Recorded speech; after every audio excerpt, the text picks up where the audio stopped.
Live from the Business Radio X studio inside Renaissance Bank, the bank that specializes in understanding you. It's time for North Fulton Business Radio. Hello again, everyone. Welcome to another edition of North Fulton Business Radio. I'm John Ray, and folks, we are broadcasting as usual from inside Renaissance Bank in beautiful Alpharetta, Georgia. We've got a fantastic guest today with us. Erick Murray is with us. Erick is an advisor with Healy Wealth Management, and Erick is going to talk to us about the problem. Actually, it's a good problem. The good problem of a big influx in generational wealth, in this case in the form of NIL, name, image, and likeness payments that go to college athletes. We're going to talk a little bit about that.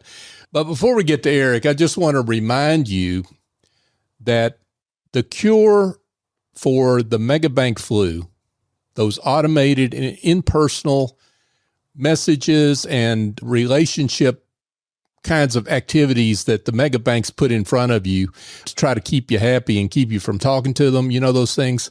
Renaissance Bank is the antidote for all that. The folks I refer to Renaissance, they come back and tell me that Renaissance is big enough to handle pretty much any need you can throw at them from your business, but they're small enough to deliver their services in a personal way. And that's the magic combination that you don't find too many places. But I see it every day in where I'm sitting here in Renaissance Bank. The place to start is to go to renaissancebank.com to learn more and be in touch. Renaissance Bank, understanding you, member FDIC. And now I want to bring on Erick Murray. Erick, again, he is an advisor with Healy Wealth Management. Erick, welcome. John, thanks for having me today. Hey, thanks for being here. Let's talk about you and your work at Healy Wealth Management. How you serving folks? Yeah, so great introduction. I really appreciate it. Just a bit of what I do over at Healy Wealth Management. Again, I am an advisor over there. What we do over there is just help out individuals that are really looking for what the next game plan is with their next dollar. And so from a financial planning perspective, we just try to see what their long-term goals are and where we can best meet and fit them. And we do that by, one, having sound financial advice when it comes to the investment management part, having great insurance recommendations when it comes to what kind of insurance needs are there, and also making sure that they have the right kind of estate planning documents, whether it's the will or powers of attorney. We just really try to make sure we're the all-encompassing place for individuals and families to come to with all their big financial challenges and problems. And so that's really what we do at Healy Wealth, and just something that, you know, as an advisor over there, really tries to strive to do, be that one encompassing place for any person to really come to for any kind of issues or questions that come up financially. So you've got a particular passion for those individuals, student athletes that have come into a change in generational wealth with NIL. Talk about why you developed that passion. And that's a great kind of segue into it for myself. I grew up in the Beaufort, Georgia area, went to Beaufort High School, and that's all you need to say. That's all that needs to be said there, right? Yeah, if Beaufort High School, folks, Beaufort spits out a whole lot of great athletes. Oh, yeah. And over the last year, they just finished up building that new high school football stadium, and that rivals Mercedes-Benz. It is insane over what they got going on. But from a student athlete perspective, it is such a luxury to have. Mm-hmm. And being at Beaufort, interacting with student athletes over there on the baseball team, football team, basketball team, there's a lot of great talent over there. And I was a part of the baseball program over there. And I have two younger brothers that were also very heavily involved in the athletic segment of it as well. Even though myself, I didn't go to the next level and play collegiate sports, I have those two brothers. One's over at Alabama playing football over there. And the youngest one, he went to Georgia Tech to play baseball. And so I'm very familiar with the kind of efforts that need to go into actually being a student athlete to be successful at the regimen behind it. And so with the NIL coming into play, it creates a great opportunity for these student athletes to, one, be able to profit off their name, image, and likeness, and gives their families a great opportunity to say, what can we do with that as well? And how can we be smart with this huge influx? And so I think that's really just where my background stems from. I know the ins and outs of a student athlete. I know what it takes. And so being in the financial planning And being a financial advisor as a whole, just being able to give that clarity and guidance to the next generation that's really getting a great opportunity that wasn't there before. It's really empowering and something that I'm very passionate about helping out with. And you understand this math, it's actually a brutal kind of math, right? Where young men, young women who are in high school, they got their career mapped out, right? They're going to be in college for some period of time, maybe get a degree, maybe not, because they're looking to the next level, whatever that is, BA, Major League Baseball, NFL, whatever. And it doesn't work out for most. Exactly. So what are those numbers? So when you're looking at it, if a high school athlete makes it to college, and already those numbers are pretty small in how many high school athletes make it to a Division I college program. But when you look at the numbers after that into going to professional sport like football, basketball, baseball at the professional level, less than 2% of college athletes actually make it to that professional step. And so that's what's really empowering. And when we're looking at the NIL as a whole, it's a great influx. It's a great place that a lot of these athletes have gotten to, especially if you have received these big contracts recently. And so taking advantage of it and also seeing, okay, if the next level doesn't work out, if I'm not a professional athlete, how can I make what I'm getting right now work for me, not only during college, but after that and into the long term? And this is, I have to say, this is John Ray's editorial, folks, if you don't mind, is that we've got a lot of, I'll just call it get off my lawn attitudes about young people and young people making bad decisions and all this when they have this money that suddenly comes in. But this is a problem across the age spectrum. I mean, we see this with people that win the lottery at whatever age they win the lottery, people that get a big inheritance that maybe they weren't expecting that, or even if they were, they didn't plan for it. And then it's amazing how quickly that generational wealth can be squandered. Yeah, exactly. If you're not intentional and you don't have a place for those dollars to go, doesn't matter if you receive $1 million, $2 million. If you don't have a system or plan of action in place, you're going to squander it. And that happens at, like you said, every level. When you look at and bring it back over to athletes, most professional athletes, in particular in football, and there's an ESPN documentary, 30 for 30, that kind of dives into this statistic, but over 80% of professional football athletes, 2 years after they wrap up their professional career, they're on the verge of bankruptcy, they're already on bankruptcy, or they're just completely broke. And so just looking at hold on just a second. So I want to underline what you just said for people.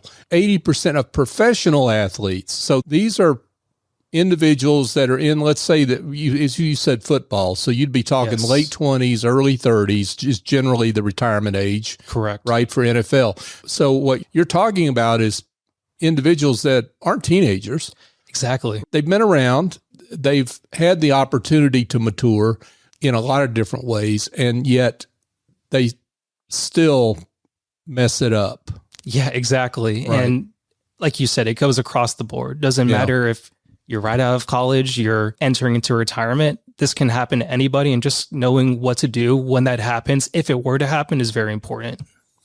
So let's talk about the psychology of this, because this is so common when there's generational wealth. And by generational wealth, we're talking about some big influx of dollars, of game-changing kind of money that you may or may not have been expecting, but is likely a spike relative to what your year-by-year income is going to be over your lifetime, right? So that's what we're talking about.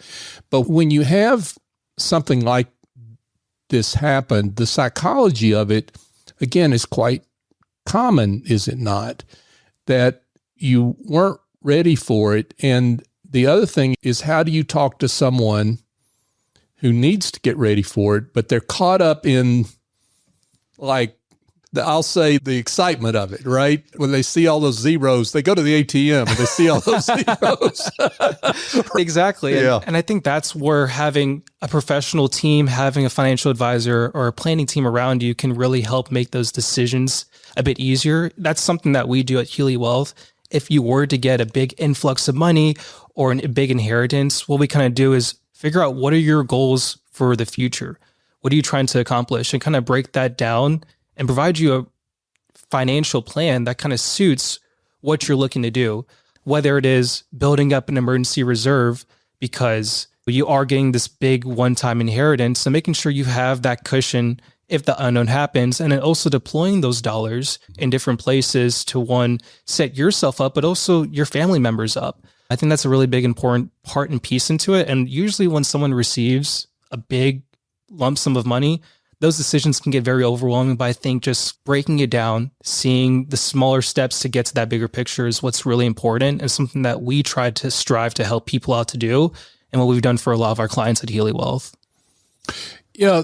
The ATM thing, that's actually a true story, based on a true story, because I knew a country music star in their situation who they kept as much money as a checking account as they could so they could go to the ATM and just look at the balance. Now, that's not a great way to handle it either. I would agree. Yeah. So it's about what those funds can do for you over the long haul. Exactly. Say more about that. No, I think what you need to do in that kind of situation is you got to divide it out. You got to look at what are your short-term goals, look at what do you want to do within the next 1 to 5 years? Is there a big purchase that you're looking to come into? Are you looking to buy a new car? Are you looking to be charitable with that money? Figure out what that is in the short term. And then looking at the longer term picture, 5 to 10 years, are you looking at upgrading, doing some renovations in your home down the line?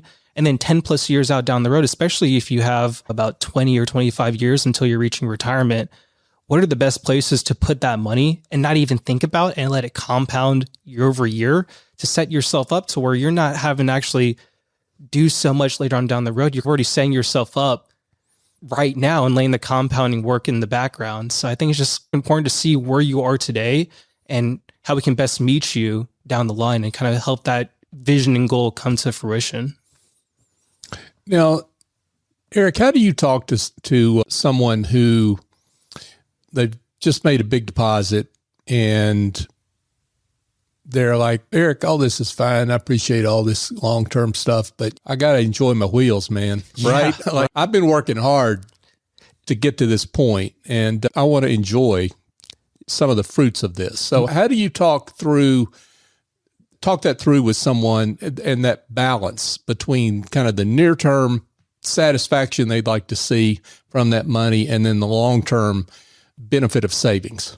So it really comes down to a time perspective, right? If we're looking at someone that is 30 to 35 years out, probably someone that's in that college age, that's in that NIL space, the amount of money that they need to put away to not necessarily think about later on down the road is going to be a lot less versus someone that's in their 50s or 60s that are looking at retirement a couple of years down the road, and they might not have that nest egg or that retirement fund built out to where they need it to be. So it's just really understanding where they're at today and what their time horizon looks like. But at the end of the day, John, you do want to enjoy the fruits of your labor. And so just also emphasizing, hey, we've done a lot of great work. And usually when we have these conversations with our clients, especially if they've been with us for a couple of years and they have made a lot of great progress, it's important to also take a step back and say, have you actually been enjoying the other portion of the money that we haven't been setting aside? Have you been going on those trips that you planned? Or being able to go out and buy that new car that you wanted to purchase? Or what's the holdup? Why are you deciding to put that off? Because your plan, we have that baked in. But I think it's also a mindset thing. It's, hey, I want to save, I want to invest, but it's also important to have that kind of balance because you don't want to burn yourself out either. Doing too much of one thing, it's never a good thing. So we just want to make sure we bring it back to that. Yeah, that's great. So when you talk about a younger person making long-term goals, that can seem a little fuzzy, right? Because the truth of the matter is, and this is true for a lot of young people who have a lot of different interests, and they don't necessarily know at age, I'll say 20, particularly when they're focused on their sport, they don't exactly know what their career is going to be at age 35 or what they want it to be, right? And there's nothing wrong with that, by the way, right? I didn't know either. So how do you talk to them about long-term planning in that particular scenario? the future, it is for the most part, especially when you're talking to somebody that young, it's unknown. Yeah. The career that they might have decided to choose right after college, it might not be the same one that they're in 5 years down the road. Mm-hmm. But I think the overall goals of what they want their life to look like down the line, they're always going to be the same no matter what job, what career that you're in. And so I think looking at the bigger picture, trying to figure out a plan that works regardless of where you're at, regardless of your income levels, figure out, okay, so if we do have a big change, how do we self-correct and go back to those main goals that we set up in that initial financial planning meeting? I think it's really important. And obviously those goals can change with time, but also always going back and looking at the bigger picture and how we can best use our resources that we have today to build towards those goals that we're looking at down the road is really important. Erick Murray is with us, folks. He's with Healy Wealth Management. Erick, I want to talk about some unfortunate things that we all have to deal with, but one of them in particular for student athletes are something they've never had to deal with on a regular basis, and that is taxes and keeping records. Exactly. And we're talking about the everyday piece of what's happening here with that NIL compensation of whatever form it takes that you're receiving. So talk about that piece of it. I think that's one of the most important pieces before we even go into the conversation of saving and investing and setting yourself up for retirement or just goals that you have down the road. It's how do we set up these big contracts that have given us huge amounts of income, because these contracts can range from as low as $50,000 up to a couple $1 million. And so when you're looking at contracts that are in the $500,000 to $1 million range, you're going to be taxed at a pretty high ordinary income rate. And so when you're looking at it from the tax planning perspective, it's, hey, if we're going to be setting up this deal and we're going to be having this in place, we're going to have a structure. We're going to have a game plan to pay these taxes because they are going to come. And I think the next big point on it is what's the best structure to set that up, and whether it's setting up an LLC or an S-corp for the business, because these student athletes, they're basically establishing their own personal brand, they're pretty much becoming their own entrepreneur. And so helping them understand how that works, and that income that they're receiving, they're not getting any taxes withheld. They're getting paid as their own business. And so they have to actually pay their taxes out of pocket. And so just looking at that piece, it's really important. We want to set that aside first before we do anything else, because the IRS is going to want to take their piece. And I think that's something a lot of student athletes do overlook when it comes to this business. Yeah, because if they've had a job, they're used to the taxes getting withheld. Exactly. And that doesn't happen in a lot of this compensation, right? So you've got a plan for that. Exactly. Yeah. And for most of these deals, most of the contracts, they're pretty much all set up exactly the same way, where you have to set aside your own portion. And not only do you have ordinary income to worry about, but you have self-employment tax to worry about, an extra about 15% on top of your ordinary income rates. And so that's what we do at Healy Wealth Management.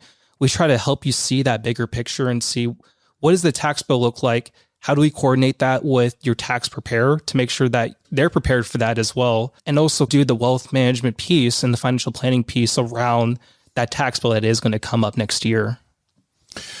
So what advice do you give to a student athlete who suddenly has a lot of money and suddenly have friends they never thought they had? They have longtime old family members that show up from nowhere, right? That have the investment opportunity of a lifetime. I say that with a smirk that folks can't see, but I think they could feel it. So how do you talk to them about that? Because I would think that may be the most difficult thing that someone in that position has to deal with. It's extremely difficult, especially when a lot of these student athletes, when they do receive this kind of income, they come from very humble beginnings for the most part. And so just knowing that you can be in a situation to help out your family and friends that might need it, it's also important to put yourselves first. And so that's why it's so important to have that team around you that's able to give you that guidance, give you that advice that you yourself can't see, or even the people closest around you. And I think also at the same time too, it is important to also be generous and also be able to help others that also need a certain kind of financial, some financial help as well, you also want to set yourself up first. That's the most important thing. You want to make sure that you have your four walls covered before you're able to really branch out and extend help to others that are in need.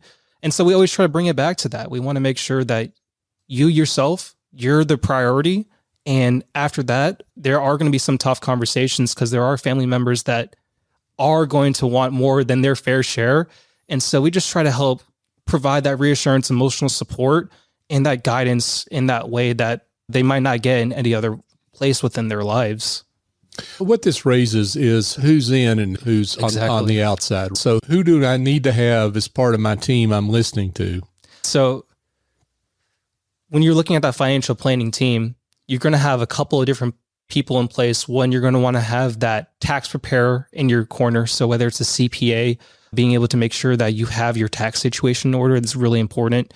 You're going to look at having an estate attorney in place because you might not think about this, but having a will, having powers of attorney, establishing that business entity for your NIL business as a whole, having that person in your corner is very important. Obviously, having a financial planner that's putting all of those different pieces together and coordinating with your CPA, with your estate attorney to making sure that you're getting the best holistic advice is what's extremely important and very valuable for a lot of these athletes and for anyone, as a matter of fact. Making sure you have that team built around you is always going to be the most benefit to you, as opposed to just keeping all of your personal information, your financial pain points that you might have to yourself. Seeking guidance is something that guidance and feedback is always very valuable. And that's what all these different people provide within your team. Yeah, boy, a lot to think about on all this. Let's shift gears and just talk about if I'm a student athlete, when do I need to be in touch with Erick? What are the symptoms that are going on in my world that make me think I need to get this figured out? I would say as soon as you get that contract, as soon as you have that contract in hand, you're going to want someone to look over it and see what the details are within it. Before you sign it. Before you sign it. Yeah. 100%. Not after you've signed it, before. Yeah, exactly. Because what you want to make sure is that you're signing up for obligations that you can fulfill. You don't want to overextend yourself and get in a situation to where you're not really understanding the full legal obligations required within it.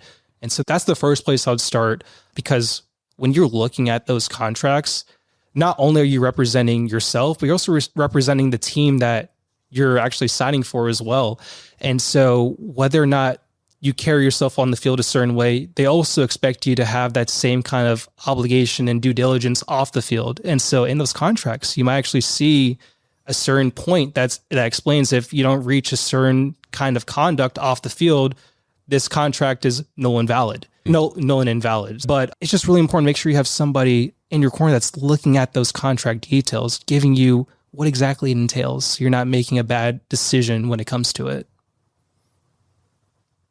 Yeah, and unfortunately, we've seen a lot of that here lately. We had a real high-profile athlete. We won't get into the who and what, but it was gambling related, and it has cost that person a lot of financial difficulty, but embarrassment too, and somebody that needs help in the middle of all this. So yeah, that makes a lot of sense. So success stories. Something tells me you've worked with some folks that are pretty happy with what you've done for them. You don't have to mention names, of course, but you're in the confidentiality business. But talk about what some of those situations look like. Yeah, so the situations, they do range, but one that comes to the top of my head is actually one of our bigger clients that needs some help just looking at what their benefits really are within their company. And it goes back into the complexities of these NIL contracts, figuring out what's actually available to them. For this particular client that we had, they had an opportunity to actually do a bit more than what their retirement contributions actually allowed them to do, and actually do what's called an in-plan Roth conversion. So we're just looking at different situations to how that can best fit for their situation. Do they have different areas that they can save and maybe defer some more taxes because of where they're at today? When we came back to the drawing board, it was a great situation for them, provided a lot of clarity. And that's what we try to do at Healy Wealth. We try to provide clarity with the options that are given to them, with their situation, and try to put those two pieces together to reach their long-term goals. Great work. Erick Murray from Healy Wealth Management. Erick, this has been marvelous. Thank you so much for coming in and sharing your expertise with us. Let's get to the most important question, which is how folks can find you. Yeah, so the first place that you can find me is at healywealthmanagement.com. My direct business phone number is 770-353-6446, and my email address is erick@healywealth.com. Those are the three different ways that you can find me and just learn a bit more about our company and what we do over here. Terrific. Erick Murray, Healy Wealth Management. Erick, thank you again so much for coming in. John, thanks for having me. I really appreciate it. Absolutely. Hey, folks, here's one headline you do not want to be the subject of if you're a law firm, medical practice, or a manufacturer. Local business pays thousands in ransom after cyber attack. No, you don't want to be that business. And Beyond Computer Solutions exists to make sure that headline never has your name on it. They provide managed IT and cybersecurity services built for industries where compliance and reputation are essential. These services really aren't optional anymore, folks. We just had a guest in here a week ago talking about AI-driven hacking attacks that happen continuously. Lots of bad guys out there with a lot of smart tools. So the best place to start is a complimentary security assessment. If you hadn't had one of those in a while, you need to rush to beyondcs.com and learn more. They do superb work, and I know this myself because they keep us cyber safe here at North Fulton Business Radio. And if you're a consultant, coach, or fractional executive and you're tired of the mindsets that hold you back in your business development and pricing, I've written a book for you. It's called The Generosity Mindset, and it will change the way you think about the value you bring to clients, the relationships you build, and what you charge for your work. And you can find the book on Amazon or at thegenerositymindset.com. And if you're in the North Fulton region, you'll find signed copies of the book on the shelf over at Barnes & Noble on North Point Parkway. And finally, I just want to thank you. If you're listening to this show, I want to thank you for all your support over what has now been 10 years of North Fulton Business Radio. We just blew the candles off that cake, folks, and we couldn't have gotten anywhere near that kind of continuity without your kind support. You enable us to live into our mission to be the voice of business in the North Fulton region and beyond, and I'm grateful for you. If you'd like to reach out and touch me directly, offer feedback, send a note, I'd love to hear from you. John@johnray.co is the place to send that email. So for my guest, Erick Murray, I'm John Ray. Join us next time here on North Fulton Business Radio.